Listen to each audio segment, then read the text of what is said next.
Entrepreneurs on born that brew. You are now listening to the Entrepreneur Podcast with your host, Adam McChesney. Let's grow! Welcome to the Entrepreneur Podcast. I'm your host, Adam McChesney, and I want to thank you for being here today. If you're listening, please be sure to subscribe to the show and leave us a 5-star review on Apple and Spotify. We would love for you to share this on social media by tagging me and our guests, and this way we can get the incredible content out to more people.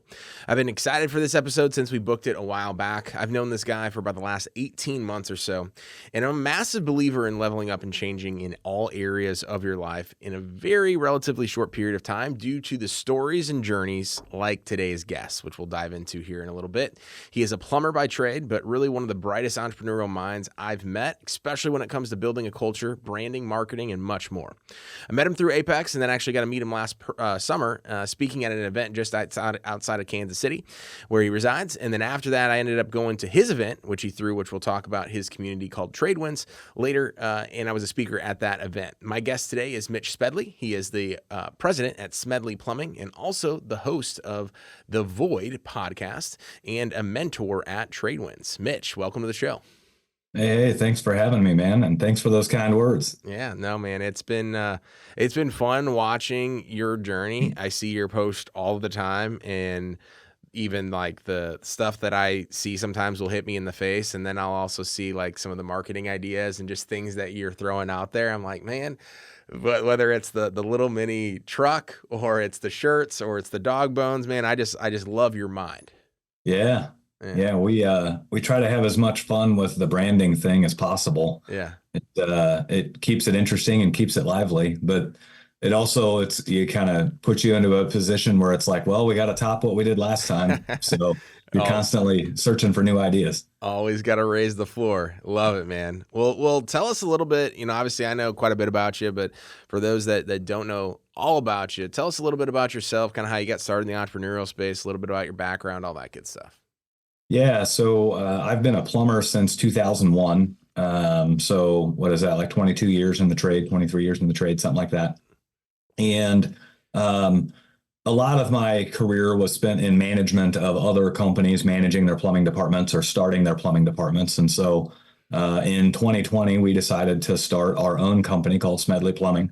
And it came off a lot easier than what we expected, just because I was taking a lot of the knowledge that I already knew worked from all of my other management experience. And so we, hit the ground running, and we were up to a 3-truck operation within our first year of business. And now we've got 5 trucks and 9 employees and looking to grow more. Love it. And so you've done obviously a lot in a relatively short period of time. You mentioned obviously taking some of those things that you learned working for other people. I know a lot of the people that have listened to this podcast, they're either newer entrepreneurs or they're potentially looking at like making the leap. What would you tell to like the version of you back then as you were like working for somebody else, but knowing that you probably wanted to do your own thing? What's some advice that you're like, hey, I wish I would have known or taken that a little bit more seriously? Yeah, if anything, I approached everything kind of slow. I was in the trade for like 19 years before we started our company. And so that's kind of rare. A lot of people, they're in the trade 5 or 6 years and then they start their own company. So I'm not going to say one way is right over the other, but I did have the benefit of the management experience and everything else to really reduce the amount of mistakes that I could have made. But once you take that leap and things start plugging together, you get yourself into a better position, more freedom, a little bit better financially and things like that. And so, there's trade-offs. I could have gotten into that position sooner by starting sooner, but also by starting later, I was able to start very safely and, reduce a ton of risk that way. Yeah. Was there a particular like event or point when you were at that other company or in those other positions, right? And in 19 years where you're like, now I'm going to make the pivot and bet on myself? Yeah. So I spent 10 years managing a plumbing department at one company, and we had some like general management friction there, not necessarily friction in a bad way, but there was a lot of like you said earlier, I've got all these crazy and wild ideas that I want to do, and I wasn't able to do them there. Yeah. And so I got offered another job at managing a larger plumbing company. And that was where the seed really started was, I'm going to take this other job. I'm going to learn a little bit different style of management, and that's going to be what it takes to prepare me to start my own. Well, that job, the culture at that job was like in the toilet, no pun intended, but it was bad. And so I didn't quite have the time that I needed. I was trying to pay off a little bit of personal debt before we started our company. And so that job ended about 6 months before I was ready. And so I took a different job. I found another company here in Kansas City that was looking to start a plumbing department. They'd been in business for 30 years doing HVAC, had never done plumbing. They wanted to start. And I had all of these, like, my playbook, so to speak, of like how I would start a company. And so I was given the opportunity to basically run my playbook at that company and start them a plumbing department. And so I was there for 7 months, and we got them up and running with, by the time I left, they were doing about 70 or 80 grand a month in revenue, and doing really well. They had 2 or 3 plumbers on staff already and everything. So the moment that switch happened and things started clicking, there was a very vivid day in January of 2020 where I texted my wife and I'm like, we're doing this, like absolutely doing this. This is now the 3rd or 4th company that I've started or built or grown their plumbing departments. Like, I don't have a blip on my track record. The track record's good. It's time that we just do this for ourselves. And she replied back like, okay, let's do it, Oh, yeah. That's and, awesome. and 2020 was kind of a wild year. This was in January of 2020. Yeah. None of the whole COVID stuff was really, being talked about yet or anything else. That didn't really start getting wild and crazy until like March. Yeah. And so we stayed the course through all of that and everything. And she was sending me texts and asking me like, are you sure you still want to do this? I'm like, yep, now's the time. And so we opened in August of 2020 and haven't looked back. Yeah. That's awesome. Yeah, so crazy year because that was the year that the Chiefs won the Super Bowl too, right? Yeah, so it's like you decide to go all in, Chiefs win the Super Bowl, COVID happens, and you're still like, all right, we're gonna do this, and then you just go and do it. So we're making it happen. That's awesome. Yeah, back against the wall, creating that environment, and just taking things full steam ahead. One of the questions that I had for you, because I know obviously, like you mentioned, like being in a place where the culture wasn't great, and like that obviously not helping the situation in that company. But from the outside looking in, like I see the culture that you've built. I see how you not only have the core values, but how you live and breathe by those core values as well. What was it like when you're like, hey, I'm going and building this new company that's got my name on it, that's my baby, that's all these things, and then removing yourself from like doing a lot of the activity in the company, like going out to people's homes and actually doing the plumbing work? Like, what was that like in that transition like for you now doing it when it's your baby?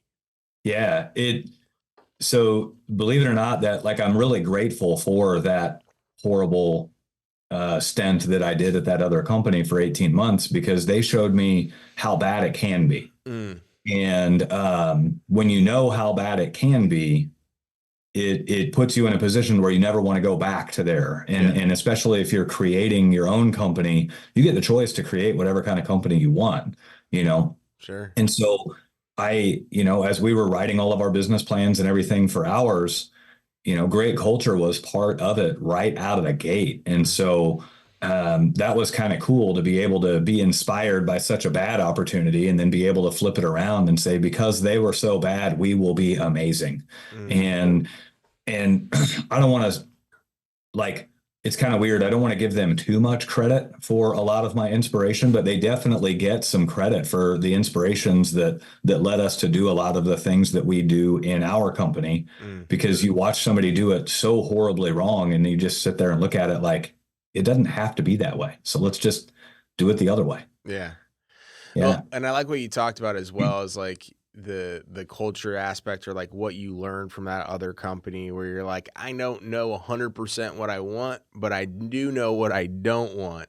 And I think that's a really not like unique or out of the box thing in the contracting space, but like I can't remember how many reviews you guys have, but you guys like have like, is it like 800 or 900? Like, Yeah, just over 5. 800 reviews. So like in a short period of time, that's absolutely insane. Like your attention to detail, like throughout the whole aspect of the customer journey, the before, the follow-up process, all that stuff, like has to be a complete game changer for you guys. Otherwise, other companies would be doing it, the same way. They're just not. So what did you guys do from like that customer experience aspect, or like the community building, which I know you're very big in as well? Like, what was that like for you? Yeah. So we, watching how you can do it wrong, we were able to, I'm kind of a process guy. I'm not a process geek by no means, but are you more the visionary, the integrator, or a little bit of both? I'm a little bit of both. I'm going to say like 75% visionary, 25% integrator. And I've had to work on the integration side of things for sure. Mm-hmm. If you lean towards the visionary side, it can make it very difficult to implement a lot of stuff. And so, but using the inspiration of the vision, the vision was so strong. It's like, I have to figure out how to integrate this, because if I don't match what's in my head as my vision, and I'm going to be upset, right? I'm not going to be happy with what I've created. And so you kind of use that to push you. But we shaped our customer experience. Like we literally have a very detailed process for how we control the customer experience based off of things that we do and things that we say and the order at which they're said and all of that stuff. And this isn't like a script. It's more or less like bullet points that, our dispatchers, they need to say these things. I don't care what order you say them in. Dispatch has to accomplish all these things on the phone call. And then our technician, when they call the customer that we're headed that way, they need to say all of these bullet points. And again, can be whatever order, they just need to be said. And so we tried to find the balance of like, nobody likes a script. People, sales guys don't like a script. Customers, whenever they've called you back for service and the next guy's saying the exact same thing the first guy said, it kind of puts customers off a little bit. So we found a way to give customers this consistent experience without the robotic nature of the script. Yeah, I love that.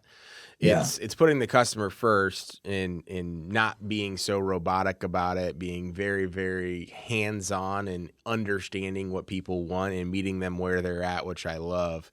Yeah. What would you say, like over the last couple of years, has been like your biggest hurdle, or like the thing that you've had to overcome that you just were like, man, maybe I wasn't expecting it, or maybe I was expecting it, but like that was just the hardest freaking thing? Yeah, for me, my vision, when I started the company, my vision was too small. I had visions of like getting to 3 trucks and getting to $1 million a year in revenue. And we did that like really fast. And so I'm like, well, crap, what do I do now? And so there was a little bit of like vision reshaping of where exactly we want to go from there. And I had things that I was telling myself I wanted to do, but it wasn't really my vision. It was just kind of like, wouldn't it be nice kind of stuff. Yeah. But ultimately, the biggest hurdle I've encountered has been making the transition from like hustler, the guy that's got to do all the things, to like Lombardi, the guy who's never touches the football, and he's just calling all of the shots and asking questions and empowering the team to do all the things. So leadership has been one of the hardest things. I'm the kind of guy that likes to lead by example. Well, it makes it really easy to lead by example if you pull yourself out of the field. And so, having to change that to where now I lead by inspiration instead of example. Yeah. Yeah, no, it's a transition I'm currently going through as well right now, and it's not an easy one by any means. I think a lot of us do lead by the example, and I always tell, like I was telling my partner the other day, who's also our COO, and I'm the visionary guy and he's the COO, and I'm telling him, I'm like, man, when I was my own individual franchisee, and then when I ran my own agency, and when I worked for somebody else, I could always solve 99% of problems by just hard work and doing it myself. Well, now we have 120 employees, hundreds of clients, and all these things. Like, you can't outwork those problems. You got to work smarter and figure out how to lead people and have them solve those problems. Right. And that's where, thankfully, I do have a knack for processes and things like that. It makes it a little bit easier to identify a problem and very quickly build the process so that this problem doesn't happen again. We had it just like literally just Monday. We had, or I guess it was Tuesday. We had an issue come up Tuesday where it was a thing that was verbal, like everybody kind of knew how to do it, but everybody was kind of doing it differently. And then the perfect storm aligned and it turned into a disaster. And so I'm like, okay, we just got to write the new process for how everybody does it. And then we wrote it on Tuesday, implemented it on Wednesday.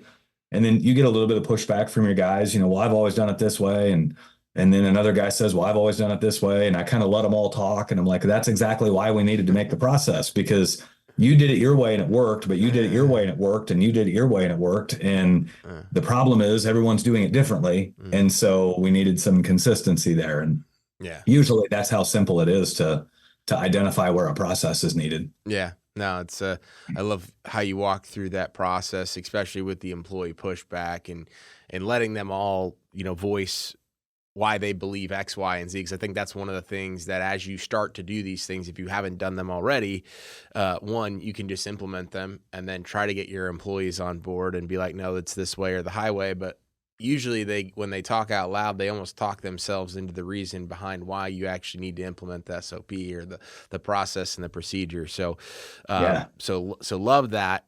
And so kind of transitioning a little bit, I know obviously you have Tradewinds, which we'll talk about here in a second, but you joined, Apex, for example. I think it was right after MDM or right around MDM of 2022. So what has that done for the progression of your business, but also just like, I know you've had transitions as an entrepreneur and a father and a husband and all that stuff. What has investing in yourself and being around the right people done for you? That's been an absolute game changer, and in ways that I never expected. When I signed up to go to $1 Million Mastermind in 2022, I felt like I had kind of taken my business as far as I could with my vision and my inspiration. And so now I needed to get around, the classic term, get around like-minded people, right? and try to see where we could go from there. And then I got there. So like the night before I'm flying out, my wife and I get in this massive argument, biggest argument of our marriage, like the divorce words getting thrown out and everything else. And I'm like, well, now this business thing has to work, because I don't think I'm going to have a marriage to come home to when all this is said and done. And so I get to MDM and realize that it has a whole lot more to do with relationships than business. And most of the speakers on the stage at MDM were crediting a lot of their success to the relationship with their spouse. And so here I think I'm coming to like a business conference, and it turns out I'm coming to like a marriage/relationship conference. And so I came home and kind of put the business on the back burner a little bit and focused on my marriage, and got that back into the better, best shape it's ever been. And then we were allowed to really start diving in on the business. But the big benefit with Apex or any kind of organization like that is, for me, there's some things I've learned in Apex, but the biggest thing I've learned is why all of the other things that I was doing before Apex, why all those things worked. We had a process for how to sell. So that way every customer gets a consistent experience, right? Well, that's one of the things they teach in Apex is to create a sales process. So that happens. And I don't know why we just created it, because it just seemed like the right thing to do. And I was already pretty big on, staying active on social media and all of this kind of stuff. And then Apex teaches that as well. And it's like, okay, well, that makes sense. And then, all of the things that Apex teaches was basically just kind of reinforcing why all of the things that we were already doing were working so well. Apex tells you to start a podcast, and we had already started a podcast before I even knew to do that. And that's one area where we didn't really have a direction for our podcast. It felt like the right thing to do. And so we were just putting in the hours and putting out the episodes, and then you learn what you can start doing with a podcast and everything else. And so we maximize that throughout the time. But it definitely provides a reason behind the why for why things work so well. Yeah, I mean, you explained that incredibly well. Yeah, I think a lot of people like look and join those groups for like their last ditch effort, like, oh hey, I need this to fix everything. And I like what you talked about of like going to the business event and realizing it was much more than just business. And it usually always is just way more than just business, but typically we get hit in the face with that when we're releasing it, expecting it, right? So obviously you've been in Apex, and then talk to us a little bit about like trade wins. Obviously I was at the last event. I've seen a ton of your members talk about what you guys are doing in there and just the impact that it's had. But like, how did that come to fruition, and what are some of the things that you offer to your members? Yeah, so Trade Wins is a trades-based mentorship program that we created, and it kind of spawned from our podcast. We created this podcast. Let me go all the way back. 3 months into business, to start our business, I had borrowed $30,000 from myself to start the business. And I was able to pay that back to myself within 3 months.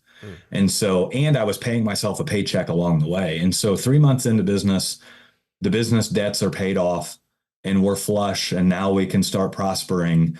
And I'm like, well, that happened a lot easier than I thought it would, faster than I thought it would. I don't want to say it's easy, but faster than I thought it would.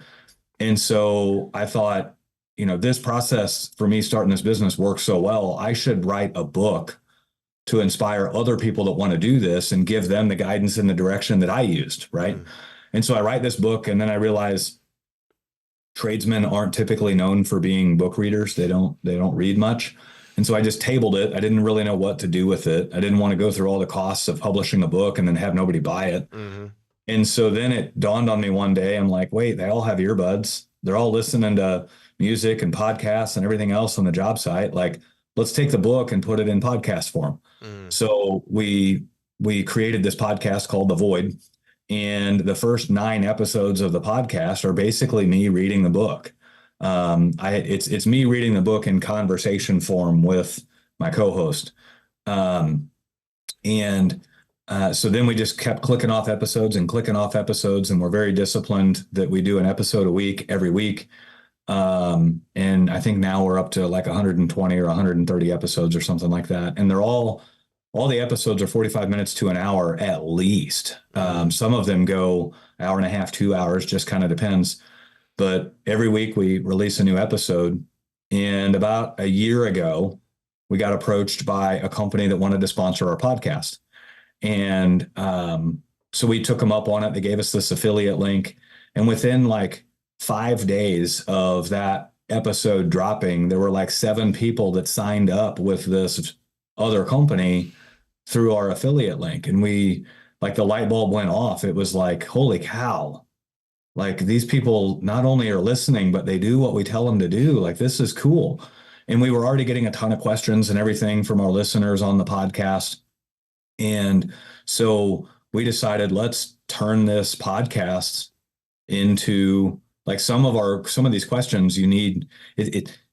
Answering questions on a podcast is kind of odd, because you can't have a conversation with the person asking the question. They send in the question, and then you just kind of give them a one-sided answer on the show, and so we decided, let's start this mentorship program called Trade Wins, and the podcast is kind of a funnel to grab members for that. And so we started Trade Wins, and the goal for Trade Wins isn't to make it giant and huge. It's just to basically get paid for the amount of effort that it takes to mentor everybody. We are a low ticket organization. Our monthly subscriptions start at $250 a month. A lot of business coaches are, $10,000 a month or more. And we're we're 250, 500, and 1,000. So we're a lower ticket, and we're also designed for those newer companies. We're not going to go into your existing 25-person, $10 million company and help it grow. We're going to tell that person that they probably need to find somebody else. Yeah. Where we're really designed for is that 1 to 3 man operation that's looking for some structure and stability and to get really healthy. And then we hope that they grow up and out of Tradewinds and move on to more appropriate coaching later on. I love that. And I think that's such an underserved market. Those businesses that like, they want the coaching, they want the self-development, they want all those things, but they either don't know where to get it, which happens all the time. Like I've talked with clients in our digital marketing agency that are in the trades, and they're literally like, when I mentioned I'm going to like Apex or another event, business coaching event, they don't even know that's a thing. Or two, it's just not easily accessible because they don't have the funds to be able to do it. So I love how you guys have those options that are available, and we'll definitely put a link to all that stuff in the show notes, because I would love. I know we have quite a few contractors that are listening to stuff. Would love for people to get connected with you, because not only do you have those options, but your content's awesome. What you're building and have already built is incredible. But you're going through all the stuff that you're actually doing, right? Yeah. So it's like, hey, as you mentioned, like, I'm not going to go tell you what to do in your $10 million, 25-person company. I'm going to tell you like what you need to do right now based on what I did. And I think that that's extremely valuable in today's world of people that coach or teach on what they don't necessarily do or have done. Yeah. Yeah. And I'm not going to say, there's some cliche stuff about, those who can't do teach or never get coaching from somebody who hasn't done what you're doing and all of that stuff, because there are valuable coaches in those aspects. Mm-hmm. You talk about the Chiefs, right? Andy Reid's a big boy. He's not throwing a 70-yard bomb down the field. He's not outrunning any other receivers or anything else, but he doesn't need to. He understands the game really well, and he can coach that, right? So, and then look at like Tim Grover. Mm-hmm. Tim Grover's not a basketball wizard, but he's coached, quite a few of the best basketball players to ever grace the face of the earth. And so that niche is there. But one of the promises that we made for our clients was that we will never coach somebody who is near or beyond a level that we've been at personally. And for me, the largest I've managed was $8 million a year in revenue and 25 employees. And so if anybody is anywhere close to that, then we're going to graciously decline their, admission request into Tradewinds. And we don't even get asked by those companies. A lot of people can see our pricing and realize that we aren't really geared towards them anyway. Mm-hmm. Yeah, no, that's awesome. Well, Mitch, man, this was an incredible episode. We'll finish up here in a second, but man, where can people get connected with you? Obviously, find out a little bit more about Tradewinds, the podcast. What are some social links, places for people to get connected with you? Yeah, I'm most active on Facebook, and you can just find me at Mitch Smedley on Facebook. It'll be the one with the blue check. Paid for the blue check just to make it easier, so nobody was trying to represent me and take advantage of our Tradewinds clients and our podcast listeners and all of that stuff. We've got a pretty fun YouTube channel called Smedley Plumbing. You can check that out.